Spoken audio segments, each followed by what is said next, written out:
નમસ્કાર, news for ઇન્ડિયામાં આપનું સ્વાગત છે। હું છું આપની સાથે કુમાર। નજર કરીએ સમાચારો પર। લોકસભા 2024ની ચૂંટણી જેમ જેમ નજીક આવી રહી છે તેમ તેમ નવા વળાંકો લઈ રહી છે। ભાજપમાં આયાતી ઉમેદવારોનો ભાજપના મૂળ કાર્યકરોમાં ભારોભાર રોષ જોવા મળી રહ્યો છે। ભાજપના કાર્યકરો કોઈપણ બીજા પક્ષના નેતાઓને તરત જ પોતાને ત્યાં ટિકિટ મળી જાય તે વાત સાંખી નથી શકતા।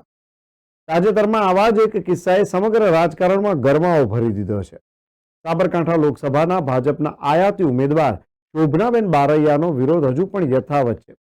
હિંમતનગર શહેરમાં આવેલી કચ્છી સમાજવાડી ખાતે ભાજપનો કાર્યક્રમ યોજાઈ રહ્યો છે, પરંતુ શોભનાબેનના વિરોધના પગલે ભાજપના કાર્યક્રમમાં જિલ્લા પંચાયતના સદસ્યો તેમજ અન્ય અગ્રણી નેતાઓને કાર્યક્રમમાં નથી જવા દેવાયા।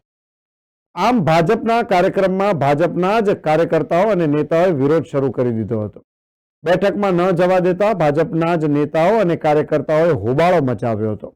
ઉમેદવાર બદલવાની માંગ સાથે મોટી સંખ્યામાં નેતાઓ અને કાર્યકર્તાઓ ભાજપના કાર્યક્રમમાં પહોંચ્યા હતા અને હલ્લાબોલ કર્યું હતું।